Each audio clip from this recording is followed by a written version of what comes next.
ಎಲ್ಲ ರೋಗಗಳ ತಾಯಿ ನಾವು ಯೂಸ್ ಮಾಡ್ತಾ ಇರುವಂಥ ರಿಫೈನ್ಡ್ ಆಯಿಲ್. ಏನು 40 ವರ್ಷದ ನಂತರ ಇದೆಲ್ಲ ಬಂತು, ಅಲ್ಲಿವರೆಗೂ ನಾವು ಗಾಣದ ಎಣ್ಣೆನ ಯೂಸ್ ಮಾಡ್ತಾ ಇದ್ವಿ, ಕೊಬ್ಬರಿ ಎಣ್ಣೆ ಯೂಸ್ ಮಾಡ್ತಾ ಇದ್ವಿ, ಕಡಲೆಕಾಯಿ ಎಣ್ಣೆ ಯೂಸ್ ಮಾಡ್ತಾ ಇದ್ವಿ, ಉಚ್ಚಳ ಎಣ್ಣೆ ಯೂಸ್ ಮಾಡ್ತಾ ಇದ್ವಿ. ಇದೆಲ್ಲವೂ ಗುಡ್ ಕೊಲೆಸ್ಟ್ರಾಲ್ ಇದ್ದಂಥ ಅಂಶಗಳು, ಆಯಿಲ್ಗಳು. ಅದನ್ನು ನಾವು ಪಕ್ಕಕ್ಕಿಟ್ಟು ಯಾವಾಗ ರಿಫೈನ್ಡ್ ಆಯಿಲ್ ಶುರು ಮಾಡಿದ್ವಿ, ಎಲ್ಲರ ಮನೆಗಳಲ್ಲಿ ಪಿತ್ತ ವಿಕಾರದಿಂದಾಗಿ, ಈ ಗ್ಲ್ಯಾಂಡ್ಗಳ ಸಮಸ್ಯೆಯಿಂದಾಗಿ ಇವತ್ತು ನಿಮಗೆ ಡಿಪ್ರೆಷನ್ನಿಂದ ಹಿಡಿದು ಇವತ್ತು ಇನ್ಫರ್ಟಿಲಿಟಿವರೆಗೂ ಎಲ್ಲ ರೋಗಗಳು ಹೆಚ್ಚಾಗ್ತಾ ಇದೆ. ನಿಮಗೆ ಏನಾದರೂ ಆರೋಗ್ಯ ಬೇಕು ಅಂತಾದರೆ, ನಿಮ್ಮ ಮನೆಯ ಎಲ್ಲರ ಮಕ್ಕಳ ಹಿರಿಯರ ಎಲ್ಲರ ಆರೋಗ್ಯ ಚೆನ್ನಾಗಿರಬೇಕು ಅಂತಾದರೆ ರಿಫೈನ್ಡ್ ಆಯಿಲ್ ಪಕ್ಕಕ್ಕಿಡಿ. ಶುದ್ಧವಾದ ಕೊಬ್ಬರಿ ಎಣ್ಣೆಯನ್ನು ನಾವು ತೆಗೆದುಕೊಂಡು ಬಂದು ಗಾಣದಲ್ಲಿ ಆಡಿಸ್ಕೊಂಡ್ರೆ ಶುದ್ಧವಾದ ಕೊಬ್ಬರಿ ಎಣ್ಣೆ ಸಿಗುತ್ತೆ. ಕಡಲೆಕಾಯಿ ಎಣ್ಣೆ ಬಳಸಿ, ಉಚ್ಚಳೆಣ್ಣೆ ಬೆಳೆಸಿ, ಎಳ್ಳೆಣ್ಣೆಯನ್ನು ಬೆಳೆಸಿ. ಇದನ್ನು ನಾವು ಮಾಡಿದ್ದಾದಲ್ಲಿ ನಮ್ಮ ಎಲ್ಲರ ಆರೋಗ್ಯ ನಮಗೆ ವಾಪಸ್ ಬರಲಿ ಬರುತ್ತೆ. ನಮ್ಮ ಅಡಿಗೆ ಮನೆಯೇ ಇವತ್ತು ನಮ್ಮೆಲ್ಲರ ಒಂದು ಮೆಡಿಕಲ್ ಸ್ಟೋರ್. ನಾನೀಗೊಂದು ಸರಳವಾದ ಟಿಪ್ಸ್ ಹೇಳ್ತೀನಿ. ಯಾರಿಗಾದರೂ ಹಾರ್ಟ್ ಬ್ಲಾಕೇಜ್ ಆಗಿರುತ್ತೆ, ಒಂದು 62% ಹಾರ್ಟ್ ಬ್ಲಾಕೇಜ್ ಆಗಿರುತ್ತೆ. ಡಾಕ್ಟರ್ 3-4 ತಿಂಗಳು ಸಮಯ ಕೊಡ್ತಾರೆ. 3-4 ತಿಂಗಳ ನಂತರ ನೀವು ಅದನ್ನು ಆಪರೇಷನ್ ಮಾಡ್ಬೋದು, ಅಲ್ಲಿವರೆಗೂ ಮಾತೇನೆ ಉಪಯೋಗ ಮಾಡಿ ಅಂತ ಹೇಳ್ತಾರೆ. ತೀವ್ರವಾಗಿ 90-92% ಆದರೆ ಇಮಿಡಿಯೇಟ್ ಮಾಡ್ತಾರೆ. 60-62 ಈ ಥರ ಇದ್ದರೆ ಒಂದು 3-4 ತಿಂಗಳು ಸಮಯ ಇರುತ್ತೆ. ಆ ಸಮಯದಲ್ಲಿ ನಾನು ನಿಮ್ಮೊಂದು ಒಂದು ಮದ್ದನ್ನು ಹೇಳ್ತೀನಿ. ಇದನ್ನು ಎಲ್ಲರೂ ಪ್ರಯೋಗ ಮಾಡಿ ನೋಡಿ. ಯಾರಿಗಾದರೂ ಹಾರ್ಟ್ ಬ್ಲಾಕೇಜಸ್ ಇದ್ದರೆ 1/4 kg ಸೋರೆಕಾಯಿ ತಗೊಳ್ಳಿ. ಸೋರೆಕಾಯಿಯನ್ನು ಬೀಜದ ಸಮೇತ ಸಿಪ್ಪೆಯ ಸಮೇತ ಹೆಚ್ಚಿಬಿಡಿ. ಅದಕ್ಕೆ 8 ಕಾಳುಮೆಣಸು, 8 ತುಳಸಿ ಎಲೆ, 8 ಪುದೀನ ಎಲೆ ಮತ್ತು 1/4 ಚಮಚ ಸೈಂಧವ ಲವಣ ಇಷ್ಟನ್ನು ಮಿಕ್ಸ್ ಮಾಡಿ ರುಬ್ಬಿ ಸೋಸಿ ಖಾಲಿ ಹೊಟ್ಟೆಲಿ ಕುಡಿಯಿರಿ. ತುಂಬ ಟೇಸ್ಟಾಗೂ ಇರುತ್ತೆ ಕುಡಿಯೋದಕ್ಕೆ. ಯಾರಾದರೂ ಇದನ್ನು 3 ತಿಂಗಳು ಮಾಡಿದಾದಲ್ಲಿ ಐ ಸ್ವೇರ್, ನಾನು ಬೆಟ್ ಮಾಡ್ತೀನಿ, ಯಾರಿಗಾದರೂ ಬ್ಲಾಕೇಜಸ್ ಇರೋ 60-62%, 70% ಬ್ಲಾಕೇಜಸ್ ಇತ್ತು, ಈ 3 ತಿಂಗಳು ಇದನ್ನು ಮಾಡಿ ನೋಡಿ ಮನೆಯಲ್ಲಿ. 3 ತಿಂಗಳಲ್ಲಿ ಕಂಪ್ಲೀಟ್ ನಿಮ್ಮ ಬ್ಲಾಕೇಜಸ್ ಕ್ಲಿಯರ್ ಆಗಿಬಿಡ್ತದೆ. ಮತ್ತು ಬ್ಲಾಕೇಜ್ ಇರೋರು ತಗೊಳ್ಬೇಕು ಅಂತಿಲ್ಲ. 1 ತಿಂಗಳು ನಾವೆಲ್ಲರೂ ಮನೆಯಲ್ಲಿ ಉಪಯೋಗ ಮಾಡಿದ್ದಾದಲ್ಲಿ ಬೆಳಗ್ಗೆ ಖಾಲಿ ಹೊಟ್ಟೆಯಲ್ಲಿ ನಮ್ಮೆಲ್ಲರ ಹೃದಯ ಒಂದು ನವನವೀನ ಹೊಸ ಹೃದಯ ರೀತಿ ಆಗುತ್ತೆ. ಯಾವುದೇ ಸಣ್ಣ ಪುಟ್ಟ ಬ್ಲಾಕೇಜ್ ಇದ್ದರೆ ಕಂಪ್ಲೀಟ್ ಕ್ಲಿಯರ್ ಆಗುತ್ತೆ. ಇದಕ್ಕೆ ಯಾವುದೇ ಹಣ ಖರ್ಚಾಗೋದಿಲ್ಲ. ಆಮೇಲೆ ನಾವೇನು ಮಾಡ್ತೀವಿ, ಹಾರ್ಟ್ ಅಟ್ಯಾಕ್ ಆಗುತ್ತೆ. ಒಂದು ಸ್ಟಂಟಿಗೆ 1.5 ಲಕ್ಷ ರೂಪಾಯಿ, 2-3 ಸ್ಟಂಟ್ ಹಾಕೊಳ್ತೀವಿ. ಸಾಯುವವರೆಗೂ 8 ಮಾತ್ರೆನ ನುಂಗಬೇಕಾಗತ್ತೆ. ಜೀವನ ನರಕ ಆಗಿಬಿಡ್ತದೆ.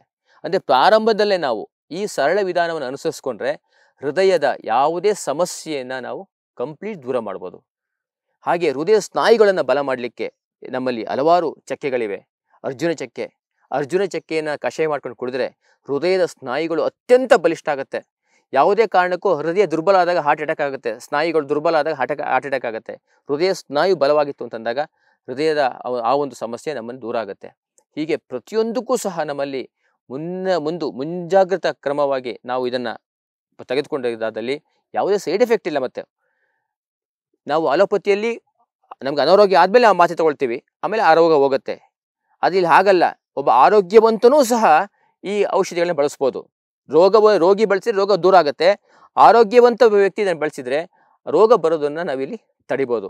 ಇಂಥ ಹಲವಾರು ಒಂದು ಗಿಡಮೂಲಿಕೆಗಳಿಂದ ಮಾಡಿದಂಥ ಉತ್ಪನ್ನಗಳನ್ನು ನಾನಿವತ್ತು ರಾಜ್ಯದ ಎಲ್ಲ ಮೂಲೆಗಳಿಂದ ಬರುವಂಥ ಜನಗಳಿಗೆ ನಾನು ಕೊಡ್ತಾ ಇದ್ದೀನಿ.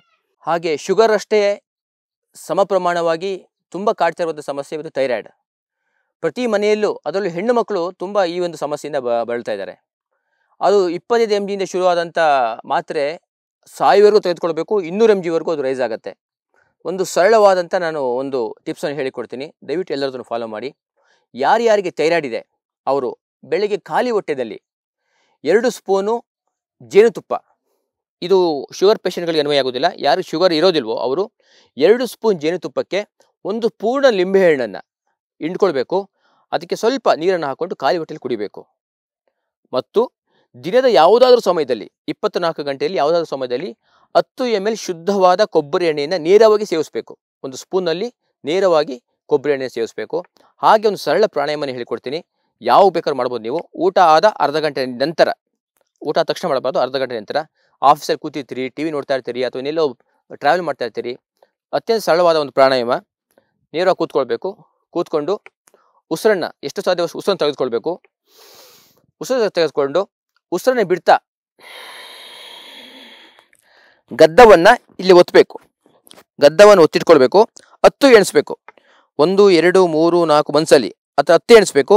10 ಆದಮೇಲೆ ವಾಪಸ್ ರಿಲೀಸ್ ಮಾಡಬೇಕು. ರಿಲೀಸ್ ಮಾಡಬೇಕಾದ್ರೆ ಉಸಿರನ್ನ ವಾಪಸ್ ಹಿನ್ನೆಲೆ ತೊಗೊಳ್ಬೇಕು. ತಿರುಗಿ ವಾಪಸ್ ತಿರ್ಗಾ ಒತ್ತಿಡಬೇಕು, ಒತ್ತಿ ಎಣಿಸ್ಬೇಕು. ಈ ಥರ 6 ಮಾಡಿದರೆ ಒಂದು ಸೈಕಲ್, 6 ಮಾಡಿದ್ರೆ ಒಂದು ಸೈಕಲ್.